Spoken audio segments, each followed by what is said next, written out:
సంఖ్యాకాండం 32వ అధ్యాయంలో 16వ వచనం నుండి 18వ వచనం దాకా మనం చదవగలిగితే, సంఖ్యాకాండం 32వ అధ్యాయం 16 నుండి 18 వచనాలు. అందుకు వారు అతని యొద్దకు వచ్చి, మేమిక్కడ మా మందల కొరకు దొడ్లను, మా పిల్లల కొరకు పురములను కట్టుకొందుము. ఇశ్రాయేలీయులను వారి వారి స్థలములకు చేర్చే వరకు మేము వారి ముందర యుద్ధమునకు సిద్ధపడి సాగుదము. అయితే మా పిల్లలు ఈ దేశ నివాసుల భయము చేత ప్రాకారము గల పురములో నివసింపవలను.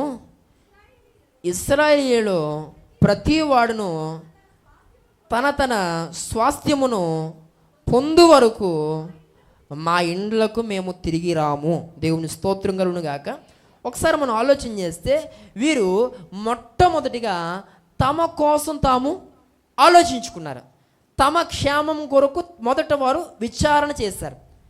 ఇప్పుడు వారు ఒక చక్కని స్థితిలో, ఒక చక్కని మైదానంలో వారు స్థిరపడిన తర్వాత, ఇప్పుడు అక్కడ స్థిరపడిపోయి ఇంకా మిగిలిన ఇశ్రాయేలీయులు ఉన్నారు కదా, వారు ఎక్కడికి వెళ్ళాల్సి ఉంది? కానానుకు వెళ్ళాల్సి ఉంది. అక్కడ కొన్ని యుద్ధాలు చేయాల్సిన అవసరం ఉంది.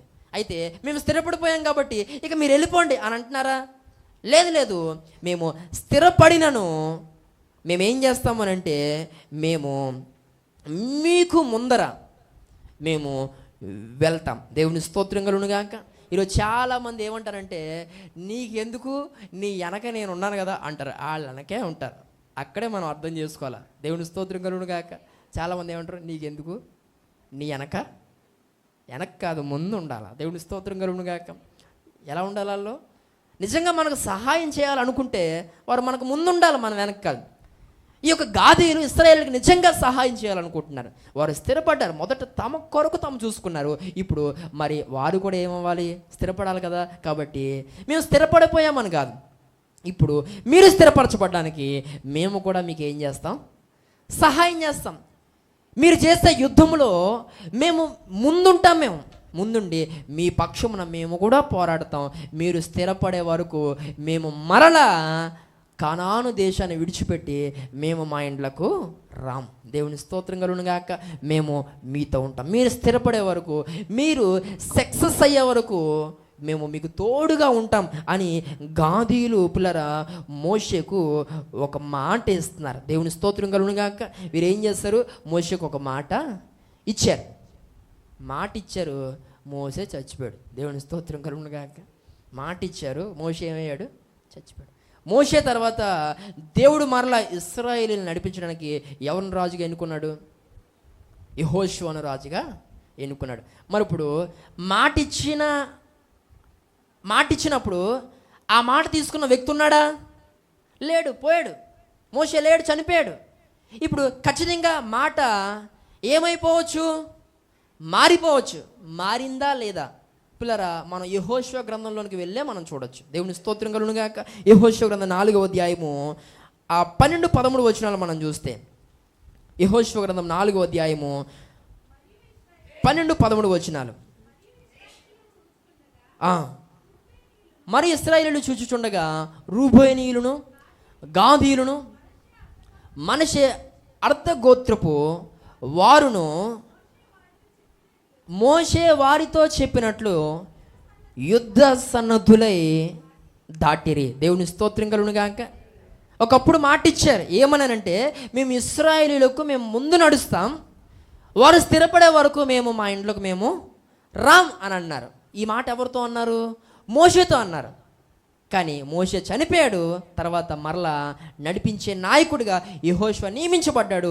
ఆ యెహోషువ కాలంలో కూడా వారు మోషేకి ఇచ్చిన మాటను జ్ఞాపకం చేసుకుని యెహోషువ కాలంలో కూడా ఆ మాటను నెరవేర్చిన వారిగా గాదీయులు మనకు కనిపిస్తారు. దేవుని స్తోత్రం కలుగును గాక. అంటే వీరిలో మనం గమనించాల్సినటువంటి మరొక లక్షణం ఏంటంటే, వీరు మాట ఇచ్చి తప్పేవారు కాదు. దేవుని స్తోత్రం కలుగును గాక.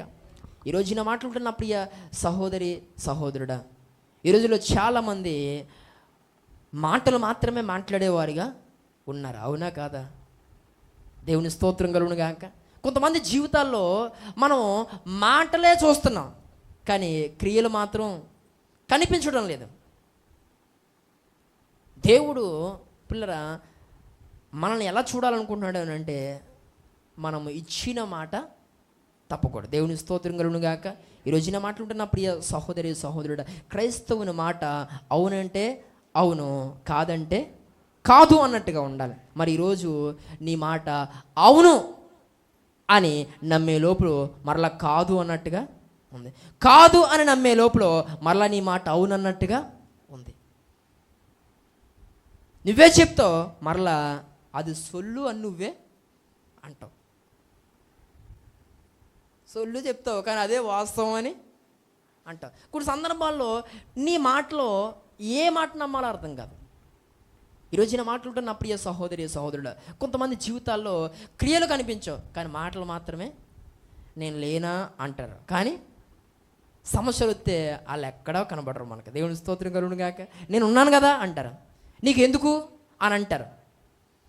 కానీ సరైన సమయం వస్తే నేను ఉన్నాను నేను లేనా అన్నవారు ఎవ్వరు కూడా, వీళ్ళందరూ ఎవరనంటే గప్పాలు మారలు. దేవుని స్తోత్రం కలుగును గాక.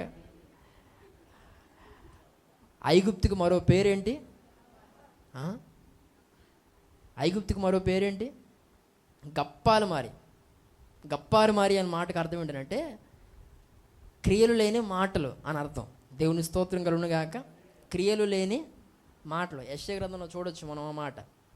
క్రియలు లేని మాటలు అన్నమాట. అంటే వీరు ఎన్ని రోజులైనా, ఎంతకాలమైనా, ఎన్ని సంవత్సరాలైనా మాటలే మాట్లాడతారు, క్రియలు మాత్రం ఉండదు. అప్పు చేస్తారు, ఆడిన వాళ్ళు అందరికీ ఏం చెప్తారు వీళ్ళు? ఇదిగో అదిగో, ఇదిగో అదిగో, అదిగో ఇదిగో. ఇక మాటలే. ఈరోజు నా మాటలు ఉంటున్న ప్రియ సహోదరి సహోదరుడా, ఒక వ్యక్తికి నువ్వు పలానా టైం పెట్టే టైంకి ఇచ్చేస్తానన్నావా, ఖచ్చితంగా నువ్వు క్రైస్తవునివి. ఆ అన్న సమయానికి నువ్వేం చేయాలా? పట్టుకెళ్ళి ఇచ్చేసేయాలి. మాట మీద నిలబడాలి. నిలబడలేని పరిస్థితి ఉన్నప్పుడు మాట అనకూడదు, మాట వదలకూడదు. దేవుని స్తోత్రం కలుగును గాక. మాట అనేడు, తర్వాత దాన్ని పోషించుకోలేకపోవడం. ఈరోజు క్రైస్తవుని జీవితంలో అది సరికాదని దేవుని సేవకుని నేను తెలియజేస్తున్నాను. కాబట్టి నీకు చేతనైన మాట నువ్వేం చేయాలి? పలకాలి. ఒకవేళ పలికావా, 600 అయినా 106 అయినా ఏదేమైనా ఇచ్చిన మాట ప్రకారంగా నువ్వు చేయడానికి పూనుకోవాలి. దేవుని స్తోత్రం కలుగును గాక. మాట ఇచ్చారు, మోసే చనిపోయాడు, తప్పిపోవచ్చు కదా, కానీ ఇచ్చిన మాట విషయంలో గాదీలు తప్పిపోలే. ఈరోజు పిల్లరా మనుషులకు మాట ఇస్తున్నాం, తప్పిపోతున్నాం. చేస్తాను అంటున్నాం, చేయట్లే. దేవుని విషయానికి వస్తే కూడా అదే బ్రతుకు. దేవునికి మాట ఇస్తున్నా, ప్రభువా ఇక నుండి ఇలా ఉంటాను. ఈరోజు మళ్ళా చేస్తారు మనోళ్ళు, బ్రదర్స్ సిస్టర్స్ ఏమనంటే, ప్రభువా ఈ రాత్రి నుండే అంటారు. మరలా వచ్చి ఆదివారం మరలా ఇలాంటి ప్రార్థనే. ఈ రోజు నుండి ఈ ఆదివారం గొడవ అయిపోయింది, రేపు వచ్చే ఆదివారం గొడవ అయిపోద్ది, అతలు వచ్చే ఆదివారం గొడవ అయిపోద్ది. ఎన్నిసార్లు అయినా దేవునికి మాట ఇవ్వడం తప్పిపోయేటువంటి లక్షణాలు. ఈరోజు నా మాట ఉంటున్న ప్రియ సహోదరి సహోదరుడా, దేవుని యొక్క సేవకుని నేను కోరుతున్నది ఏంటి అంటే, పిల్లరా గాదీల యొక్క అనుభవాలు మనలో ఉండాలి.